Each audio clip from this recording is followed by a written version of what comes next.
참 시편 78편은 많이 회자되고 또 많이 시편 중에서 이스라엘에 행하신 여호와의 행사를 가장 잘 드러내는, 우리가 주님께서 하신 일에 대한 어떤 그러한 행적, 이렇게 잘 나타나 있는 것이 스데반의 설교에 보면, 스데반 설교에서 보면 쭉 이렇게 행적이 잘 나타나 있습니다.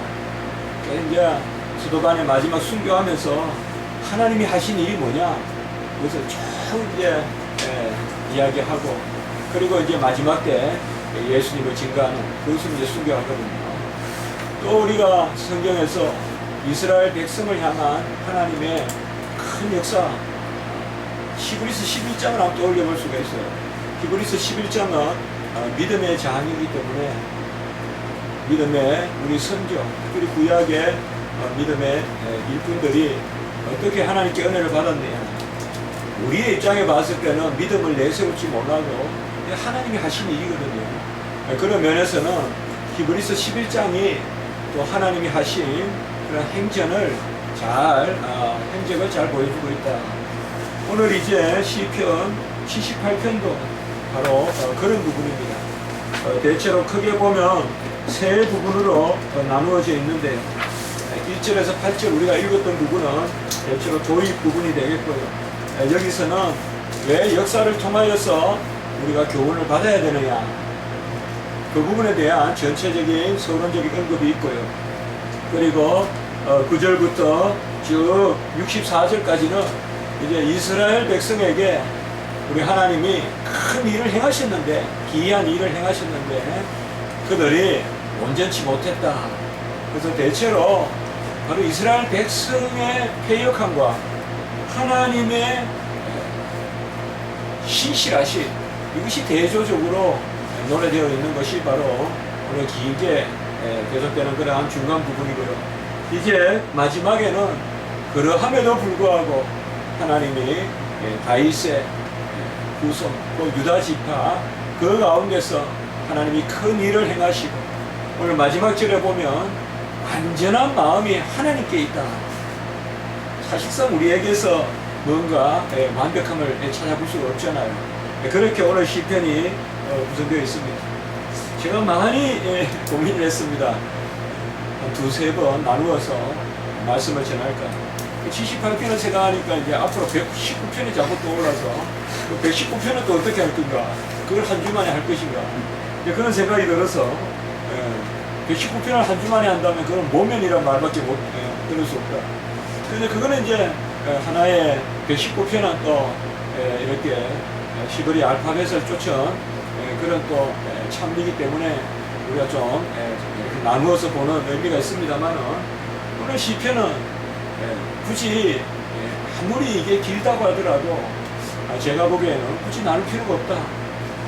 그래서 우리가 한 주 만에 충분히 묵상할 수 있고, 앞부분 마지막 부분을 조금 보고 중간은 우리가 여호와께서 하신 일에 대한 그런 전체적인 그런 계략적인 말씀이기 때문에 우리가 평소에 말씀을 잘 살펴보고 또 말씀을 잘 상고하면 그 말씀이 여기 나오는 말씀이다. 그래서 오늘 말씀은 제가 몇 차례 시도해보다가 그냥 한꺼번에 전하는 것이 여러모로 낫겠다 해서 이렇게 말씀을 전합니다.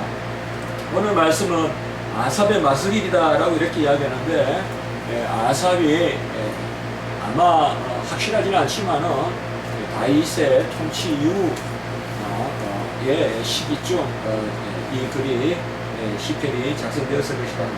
마스길이란 말은 교훈이다, 이렇게 우리가 잘 알고 있죠. 아까 말씀같이 1에서 8절에서는 왜 이 시편을 쓰는지에 대한 그러한 어떤 이유가 나타나 있습니다. 4절에 보시면 여호와의 영예와 그의 능력과 그의 행하신 기이한 사적을, 그러니까 이렇게 세 가지로 4절에서 말하고 있습니다. 여호와의 영예다. 이 영예란 말은 참 우리가 영어로는 아너라고도 하지만은 참 이게 신학자들은 이 단어에 많이 집중합니다만요. 여호와의 그 어떠하심, 그리고 이제 여호와에게 마땅함, 이런 것을 우리가 여호와의 영예라고 할 텐데요. 바로 죄가 여호와의 영예를 훼손하는 것이냐, 아니면 여호와의 말씀을 불순종하는 것이냐, 이건 오랫동안 논쟁이 왔던 이야기입니다. 그래서 결론은 죄는 여호와의 말씀을 불순종하는 것이고 결과적으로 여호와의 영예를 순종하게 되는 건데요. 그런 것을 우리가 또 살펴보더라도 여호와의 영예, 그러니까 그분에게 땅이 돌려드려야 될 부분이 있습니다. 그러니까 우리는 여호와는 어떤 사람과 다릅니다. 우리 인생과 다릅니다. 여호와는 즐거워하시는 것이 있습니다. 또 여호와는 취하고 싶으신 게 있습니다. 그러니까 우리 사람들은 자연히 명예, 돈, 또 건강 이런 것은 뭐 누구라도 어느 민족에게라도 다 당연히 합당한 것이죠. 그러나 우리 여호와 하나님은 그렇지 않아요. 우리가 뭔가를 많이 번다고 좋아하시는 게 아니란 말이에요. 상한 심령을 좋아하시고 뭐 이런 부분들이에요. 그래서 여호와의 영예와 그 다음에 그의 능력과, 이 능력은 바로 그분의 영예가 그분의 어떠하심에 대한 바로 존재 자체를 말한다면, 능력은 그분의 어떠하심이 발휘되는 역사상 바로 이것이 나타나고 또 이루어지는 경륜. 그래서 여호와의 영예와 그의 능력과, 그리고 여호와는 이러한 고상한 품위 가운데 능력만 지니신 분이 아니라 일하시는 분이다. 그것이 바로 그의 기이한 사직이다. 같이 합시다. 영예, 능력, 사적. 이것을 후손에게 전하고자 한다. 이것을 어떻게 전하느냐? 오늘 1절에 보면 내 율법을 들으라, 그리고 내 입의 말에 귀를 기울이라 라고 이렇게 말하고 있습니다. 여호와의 영예와 여호와의 능력과 여호와가 행하신 기이한 사적은 오직 말씀에 기록되어 있습니다. 하나님의 말씀에 기록되어 있어요. 그래서 쉐마, 너희는 말씀을 들으라. 그 말씀이 바로 여호와께서 하시는 그러한 말씀입니다. 그래서 이 율법과 내 입의 말을 듣는데, 이것이 바로 5절에는 증거요 법도라고 했고, 그리고 2절에는 내 입의 말이 비유로 감추어졌던 것을 드러낸다라고 이렇게 말씀하고 계시는 것입니다. 그래서 정리해 보면 하나님의 말씀이 바로 여호와가 말씀하신 것이고, 이 기록된 말씀 가운데 여호와의 영예와 능력과 그리고 그분의 행하신 그런 기이한 행적, 바로 사적이 드러나 있다. 왜 이것을 우리에게 알려야 되냐 이 말이에요. 왜 우리는 이렇듯 여호와의 말씀에 집중해야 되냐? 우리가 아마 무슨 일이 있을 때 가장 급하게 취할 것이 뭘까요? 물론 여호와를 찾아야 되겠죠. 여호와를 간구해야 되겠죠. 기도해야 되겠죠. 그러면 그 다음 질문이 던지죠. 어떻게 여호와를 찾을 것이며, 어떻게 무엇을 그에게 기도할 것이며. 결국 말씀이거든요. 그래서 우리는 아무리 바빠도 우리의 생명이 이제 궁극하게 마지막에 처해 있어도 우리는 그날 말씀을 붙들어야 합니다. 마지막까지 우리가 붙들어야 될 것은 바로 말씀이다. 왜 이 말씀을 우리가 기록하고 전하느냐? 오늘 시편의 이 아삽은 아마 이제 하나님이 하신 일을 쭉 노래하는 거예요. 지금 노래하면서 지금 서론에서 우리가 하나님의 이 영예와 능력과 기이한 사적은 그가 우리에게 주신 율법, 규례, 법도 1절과 5절에 보면 율법과 규례와 법도 같은 말이에요.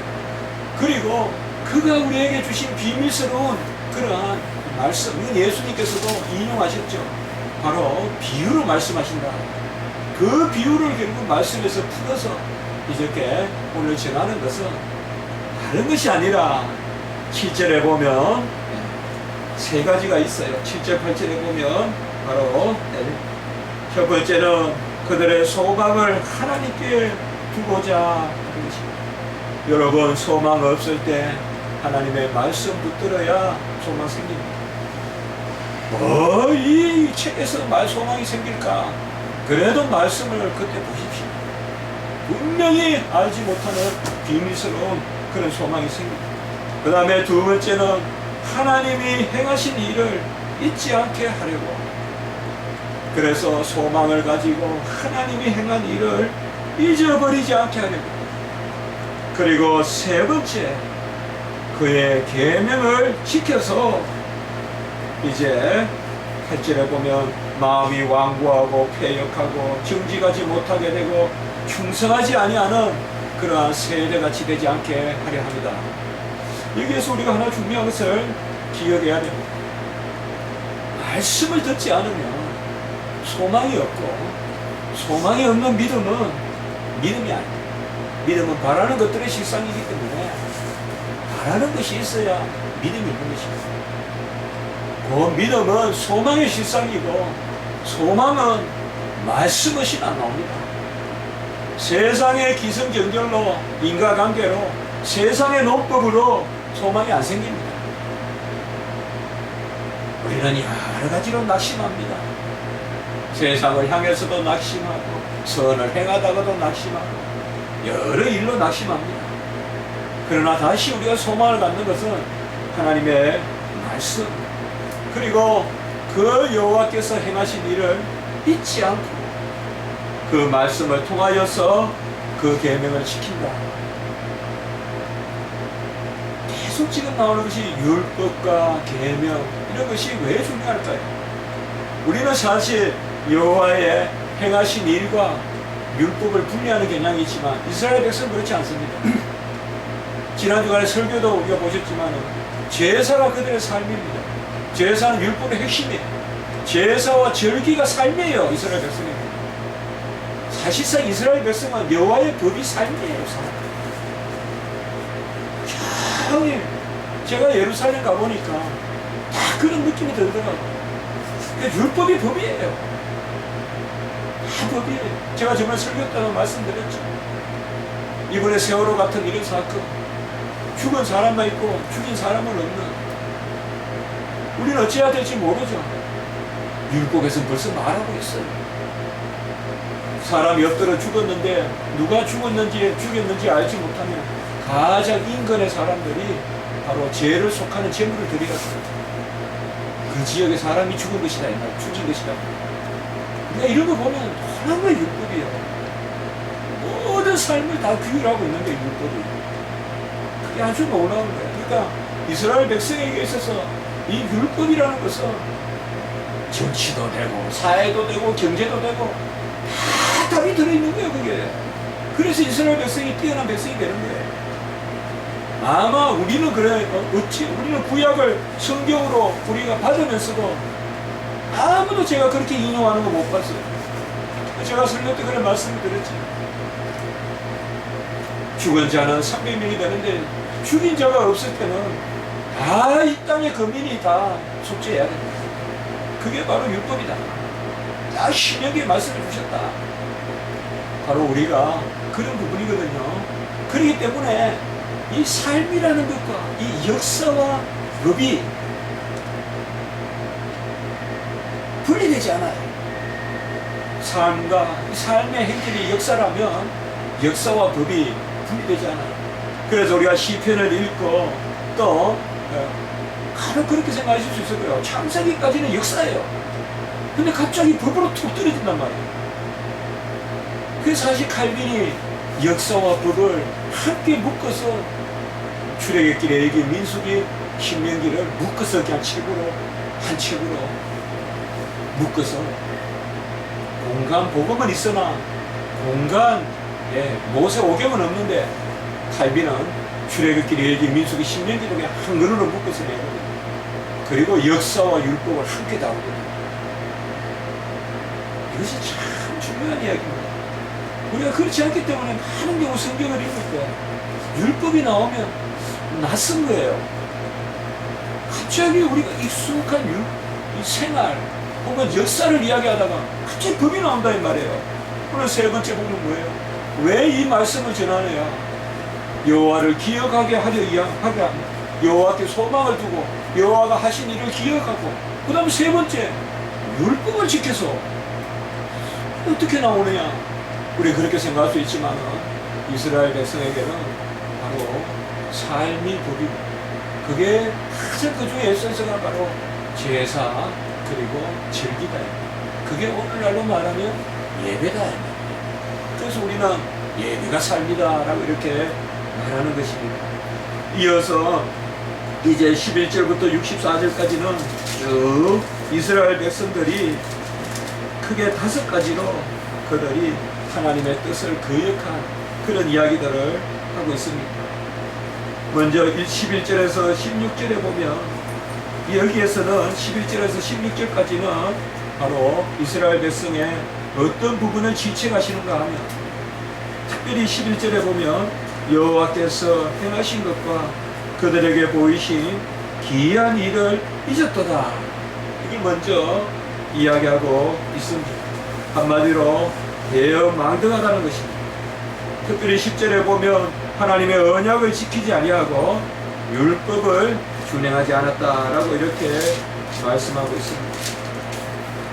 하나님은 무슨 일을 행했습니까? 12절에 보면 애굽 땅 소안들에서, 이건 소안입니다. 소알이 아니라 그게 소안입니다.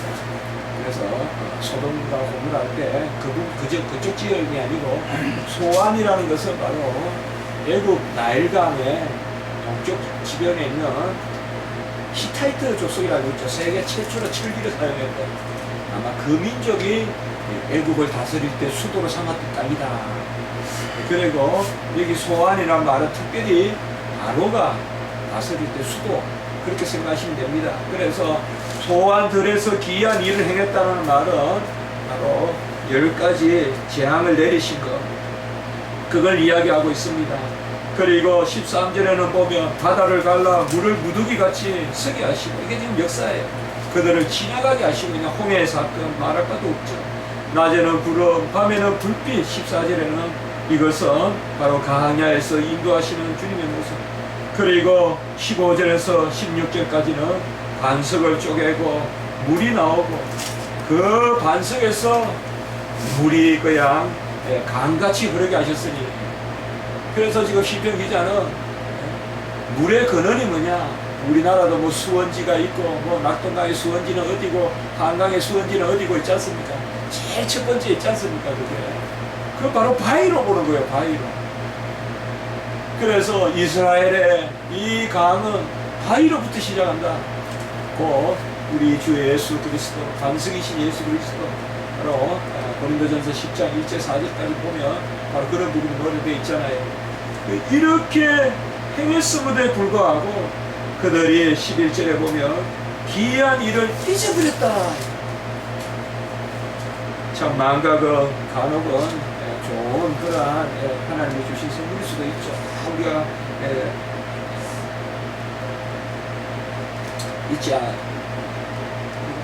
잊어버리지 않고는 살 수가 없죠. 그러나 한 가지, 하나님의 은혜는 그래서 지금 노래하고 있습니다. 두 번째 이제 부분은 17절에서 31절까지인데, 특별히 이곳에서는 18절의 내용에 보면요, 바로 심중에 하나님을 시험하였다라고 이렇게 말씀하고 있습니다. 시험이라는 말은 우리가 기도를 하고 구하고 뭐 여호와 하나님이 행하시는지 우리가 기다리고, 이건 시험이 아니죠. 이것은 그를 의뢰하고 의지하는 거예요. 그리 아니하실지라도 하나님이 하시는 대로 맡기는 거죠. 기도는 내 뜻대로 하나님을 움직이려는 게 아니죠.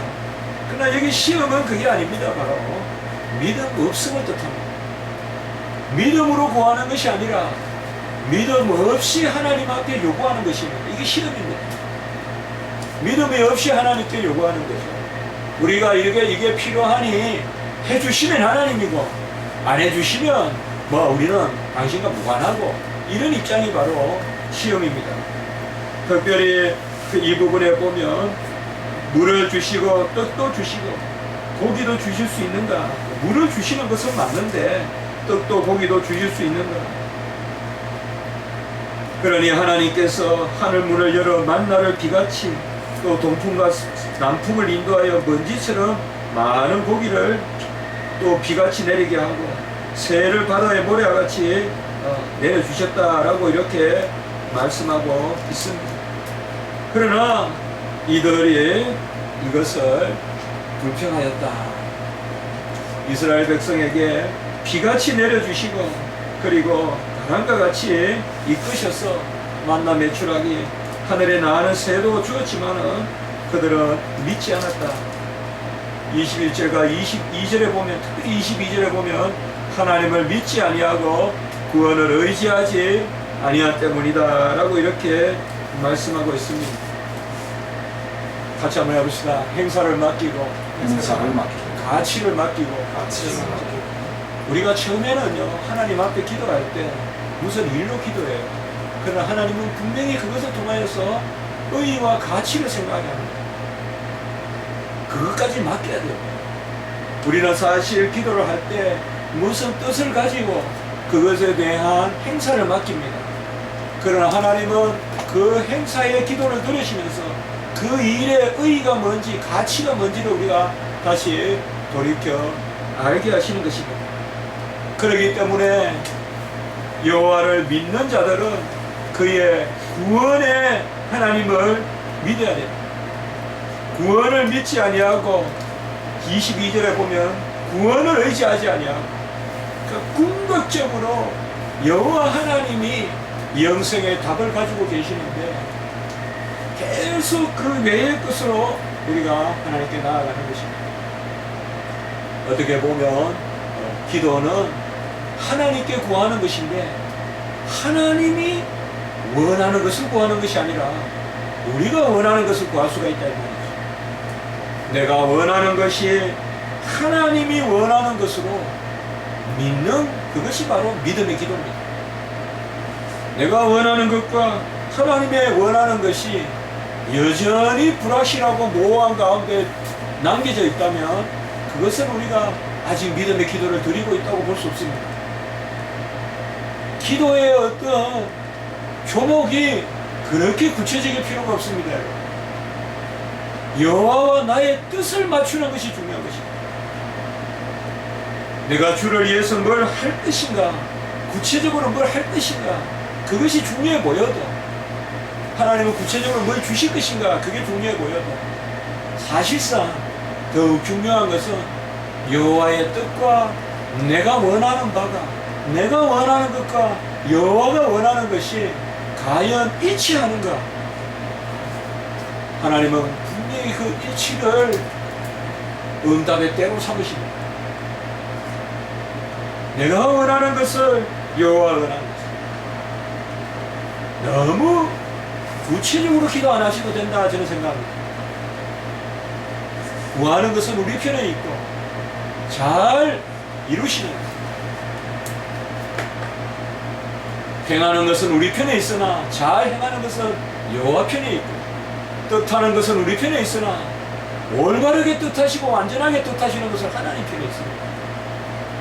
사실상 이들이 믿지 아니하고 구원을 의지하지 아니하고 계속 먹는 것만 가지고 기도하는 거죠. 이건 벌써 기도의 포인트가 잘못된 거예요. 이런 기도는 필히 불평으로 가요. 하나님이 주신 구원을 기뻐하지 아니하고 하나님이 궁극적으로 이끄시는 영생을 기뻐하지 아니하고 계속 먹는 것 마시는 것만 가지고 기도할 때는 필히 불평하는 입술로 바뀐다고요. 그러면 하나님이 어떻게 하겠어요? 그런 불평의 입술을 제하기 위해서라도 하나님이 우리의 마음을 바꾸어 주십니다. 그것이 바로 기도하는 가운데서 우리가 믿음을 갖게 되는 것입니다. 이스라엘 백성들이 만나를 주었을 때, 메추라기를 주었을 때 하루 먹을 거 하루 거두라고 했는데 그들이 욕심으로 확 거두죠. 다 먹을 수 없잖아요. 인간이 그렇잖아요. 그러니까 그것을 또 간야에 확 내버려 놓죠. 늘려놓죠. 그래서 기브롯 핫다와 그 동네에 이름이 있잖아요. 마을이 바로 여호와의 탐욕의 무덤이다. 탐욕의 무덤, 기브롯 핫다와 탐욕의 무덤, 바로 그 말씀을 하고 계신 것입니다. 우리 성도 여러분들, 우리는 근본적으로 감사할 것과 근본적으로 구할 것. 저는 그렇습니다.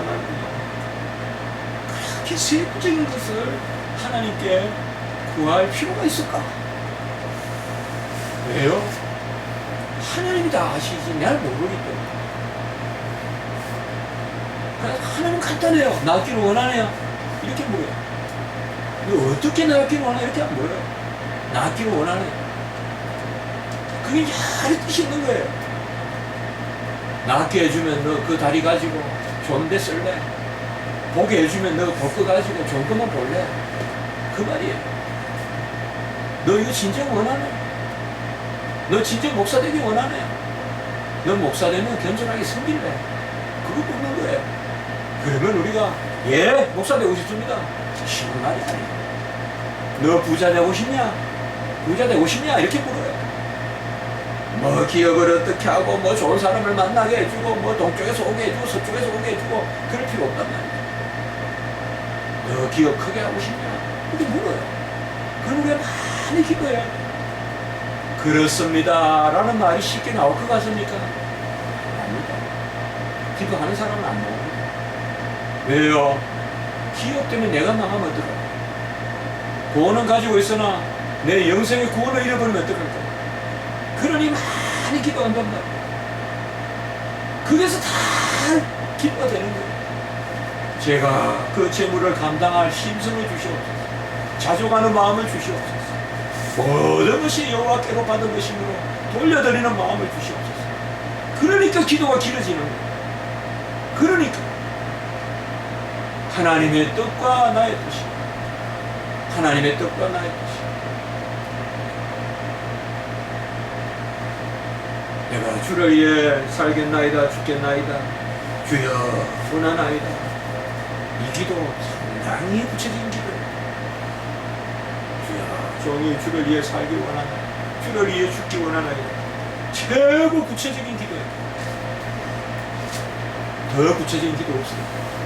거기에서 하나님의 마음과 내 마음 맞추가면 되는 거예요. 바로 이스라엘 백성은 그게 없었다. 이게 바로 시험하는 마음. 32절에서 39절 셋째 부분은 그들의 마음에 정함이 없고 언약에 성실하지 않았다. 37절. 그러니까 제가 이 다섯 군데를 다 대표적인 한 구절을 가지고 중심을 잡아서 지금 말씀을 잠깐씩 드리고 있습니다. 세 번째 이스라엘 백성은 마음에 정함이 없고 언약에 성실하지 아니하였다. 여러분, 마음의 정함이 뭘까요? 우리가 하나님을 구주로, 하나님을 나의 유일하신 하나님으로 모신다는 게 뭘까요? 거기에는 필히 상한 마음이 따라옵니다. 필히 상한 마음이 따라옵니다. 감나무 뭐 열매다 하되 감나무 쫓아라. 상한 마음이 필히 있어요. 사과나무도 사과나무 쫓아라. 그게 아니에요. 정한 마음. 제가 오늘 모처럼 정회산에 가서 기도를 했습니다.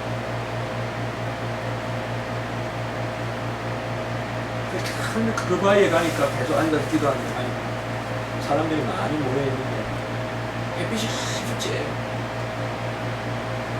기도하면서 네가 뜨거워요. 햇빛이. 그래도 저에게도 그런 조그만 지혜가 있었는지 아니면 그 자리에서 몇 번 그런 걸 제가 경험했는지 내가 이 햇빛을 피하려고 다른 데 시원한 데 앉으면 또 그때 뭐 햇빛이 또 오더라 그 생각이 드는 거예요. 지금 햇빛이 들더라도 그 자리에 앉아 있으면 좋지만 가죠. 해가 안 움직이지 않는 것 같지만 달이 움직이지 않는 것 같지만 저는 우리 아파트 벤치에서 건물 너머로 달을 보면 숨어요. 달이 흘러가는 게 보여요. 달은 움직이거든요. 먼 데서 보니까 가만히 있는 것 같지. 해도 마찬가지거든요. 나무 밑에 그늘은 움직여요. 이렇게 보면 서 가요. 그늘이. 정한 마음이 그거예요. 지금 좀 뜨겁더라도 그것에서 앉아서 기다리는 거죠. 이게 애통하는 마음이에요. 애통하는 마음이 그거예요. 나는 지금 슬프고 눈물이 있고 지금 뜨겁더라도 여호와 하나님이 나를 시원하게 해주실 것이다. 세상은 믿지 않지만 나는 그것을 믿고 기다리는 그 마음이 바로 애통하는 마음이에요. 그래서 마음을 정한 사람은 이 애통함이 있어요. 그래서 눈물의 씨앗을 뿌려야 아주 기쁨으로 간을 거두는 것입니다. 그들은 36절에 보면 아첨이 있었고 거짓이 있었다라고 이렇게 이야기합니다. 하나님 앞에 아첨하고 거짓한다는 것이 뭔지 모르겠지만 뭔가 모르게 우리에게 찔리는 부분이 있죠. 우리도 뭔가 모르게 진실성이 떨어지고 뭔가 모르게 하나님의 이름으로 아첨하고 그런 경우도 있겠죠. 그래서 세 번째는 바로 마음에 정함이 없다. 여러분, 마음을 잘 정하시고 여호와 편에서 우십시오.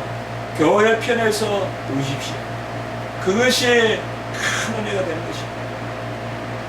목회자 편에서 우십시오.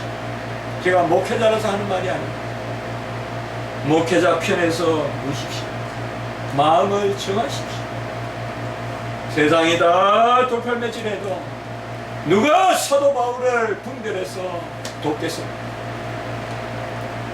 우리는 다 애통하는 마음으로 목회자 편에 서야 로마서 16장에 나오는 그러한 은혜의 반열을 이룹니다. 다 연약하고 부족합니다. 서로 그 목회자가 잘못됐다고 해도 하나님이 판단하실 것입니다. 끝까지 우리는 그런 마음이 중요합니다. 네 번째로 40절에서 53절은 이스라엘 백성들이 패여가는데 특별히 40절에 보면 여호와를 슬퍼하게 했다. 여호와를 슬프시게 함이 몇 번인가 라고 이렇게 말씀하고 있습니다. 특별히 보면 그들이 여호와를 기억하지도 않고 거듭거듭 시험하고 반항까지 했다고 이렇게 나와 있으며 여호와를 슬프게 했다 이렇게 말하고 있습니다. 우리가 자녀는 부모를 기쁘게 하는 것이 즐거움입니다. 또 정말 사제지간에 잘 됐다면 제자는 스승을 기쁘게 하면 그 스승이 즐겁죠. 가가 거기까지 가르치는 얘기가 고교 구기까지 알면 그 스승이 즐거운 거예요. 그러니까 여호와를 즐겁게 해야 되는데 이스라엘 백성은 여호와를 슬프게 했다라고 이렇게 이야기했습니다. 그럼에도 불구하고 52절 53절에 보면 양같이 그들을 인도하고 그들은 다 원수는 바다에 빠뜨렸다. 특별히 40절에서 53절까지는 10가지 재앙이요. 핏개구리, 파리, 악취, 독창, 우박, 메뚜기, 그리고 흑암, 그리고 장자 꼭 많이 오지 않습니까? 이 10가지를 쭉 이렇게 저렇게 말씀하고 있어요. 여기서 이스라엘 백성에게 이렇게 아까 말했던 소환에서 또 소환들이 나오거든요. 43절에 애굽에 10가지 재앙을 했는데도 너희들이 주님의 뭘 슬프게 했다. 주님을 기쁘게 하는 것으로 우리 즐거움을 삼았으면 좋겠습니다. 주님을 기쁘시게 합니다. 저는 간혹 그런 이야기를 해봅니다. 안 하던 것을 한번 해봐라. 주님이 좀 기이 여기게끔 하자. 그게 아니라 안 하던 저녁에 자기 전에 기도 안 하던 걸 기도해보고 새벽에 일어나서 기도 안 하던 걸 기도해보고 점심때 꼭 한번 기도해보고 이런 여호와를 기쁘게 하는 거 아니겠어요? 크게 무슨 산을 쌓아서 산을 옮겨서 기쁜 게 아니라 안 하던 것을 우리가 여호와의 이름으로 그걸 한 번 더 부르고 다섯 번째 마지막으로는 이스라엘 백성이 이제 최고 그렇죠. 우상과 상당으로 여호와를 노엽겠다. 54절에서 64절까지입니다. 그래서 다섯 번째는 이스라엘 백성들이 우상을 섬기고 그의 오른손으로 만드신 산 시온으로 그들을 인도하고 소유를 그들에게 분배해 주었지만 그들이 하는 일은 우상을 섬기고 산당을 만들고 정말 우리가 지금 생각해 보면 과연 이럴 수가 있을 만큼 이럴 수가 있었을까 만큼 이스라엘 백성들은 우상을 섬겼다. 심지어 성전 안에서 우상을 섬겼다 이 말이죠.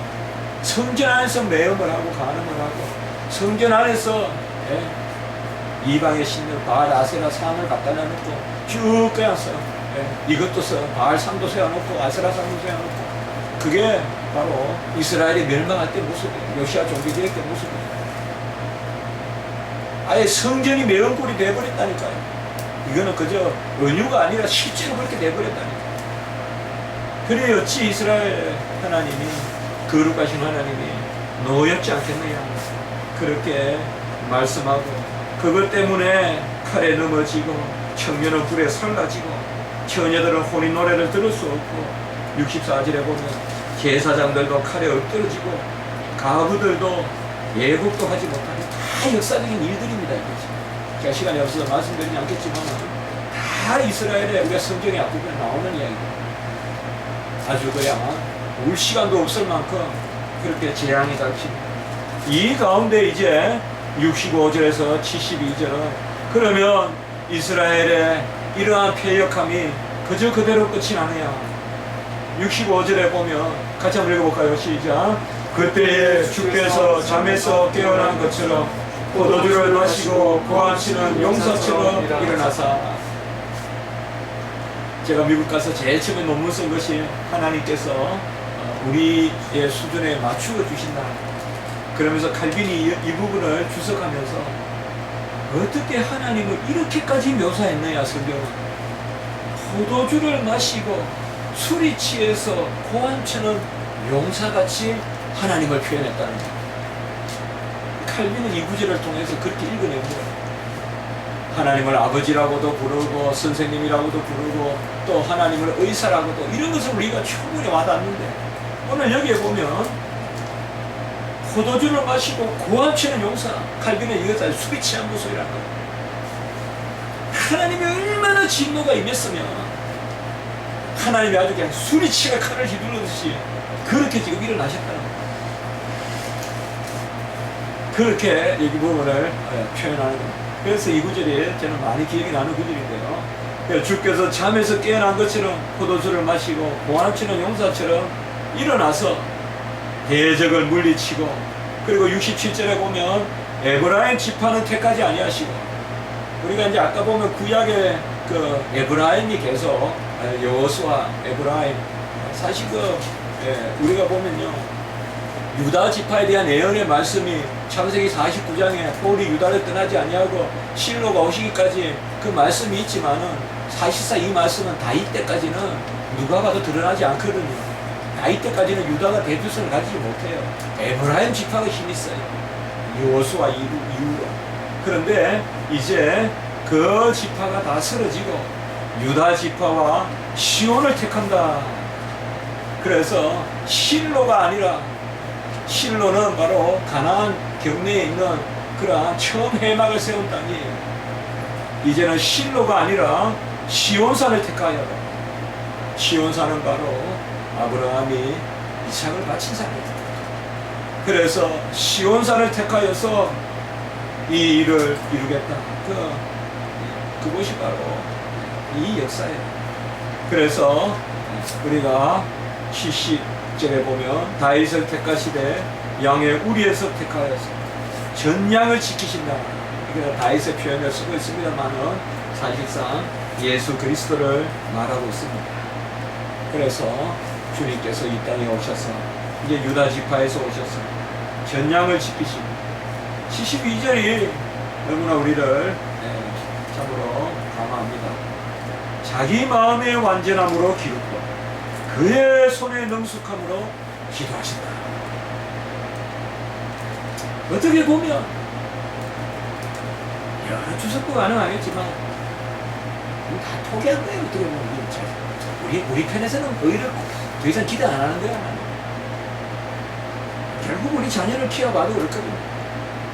자기 마음의 완전함으로 기르고 하나님의 마음이 완전하기 때문에 온전하기 때문에 우리를 기르고 그의 손의 능숙함으로 치료하십니다.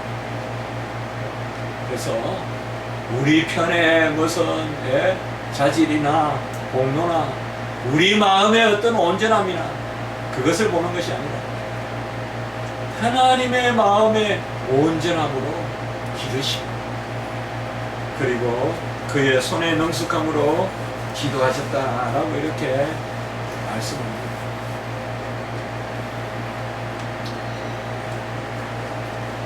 자식 이기는 부모가 없습니다. 그게 부모의 완전한 힘입니다. 자식 이기는 부모가 없고 그게 부모의 완전한 힘입니다. 부모는 결국 자식이 부모를 이기기 때문에 부모의 마음이 완전한 것입니다. 깊은 그러한 자식이 이긴다라는 말이 결국 부모가 완전하다는 뜻입니다. 자식이 진다 하면 자식이 완전하겠죠. 자식이 이긴다는 말은 부모가 완전한 마음을 가지고 있다는 것입니다. 부모가 완전한 마음을 가지고 있다. 하나님이 완전한 마음을 가지고 있다. 하나님의 손이 능숙한 것이 있습니다. 내 손이 능숙하다. 그것이 바로 오늘 시편인데 오늘 조금 길게 적었지만 말씀을 드립니다. 주제는 어떻게 보면 간단하다고도 볼 수 있겠습니다. 역사 시편입니다. 역사 시편이라고 우리가 크게 말할 수 있어요. 기도드리겠습니다. 거룩하고 자비로우신 하나님 아버지, 이스라엘 백성을 그토록 지키시고 애굽에서 10가지 죄악, 또 광야에서 안색에 물이 나게 하시고 강같이 흐르게 하시고 만나 매출하게 하시고 지시 각각 때때로 그들을 지키시지만 그들은 오히려 시험하고 반역하고 폐역한 모습을 봅니다. 그러나 하나님 온전함은 우리에게 있지 아니하고 하나님 편에 있는 거로 하나님은 다시 돌이켜 실로를 시온으로 삼으시고 이제 시온의 그런 유다의 우선 다윗의 이세의 지파 아버지 예수 그리스도를 보내서 우리를 구원하게 하시는 이하여 감사합니다. 여호와여, 능숙한 손으로 우리를 이끄시고 조련하시고 그 온전한 마음으로 우리를 품어 주시옵소서. 우리는 부족하고 연약하고 주여 온전하신 마음으로 우리를 인도하여 주시옵소서. 우리는 어린아이와 같이 해칠 뿐이고 모으지 못하오나 주의 능숙한 손으로 모아 주시옵소서. 세워 주시옵소서. 열매 맺게 하여 주시옵소서. 모든 것을 주님의 은혜에 돌립니다. 주님 긍휼히 여겨 주시옵소서. 구주 예수 그리스도의 이름으로 감사하며 기도드립니다.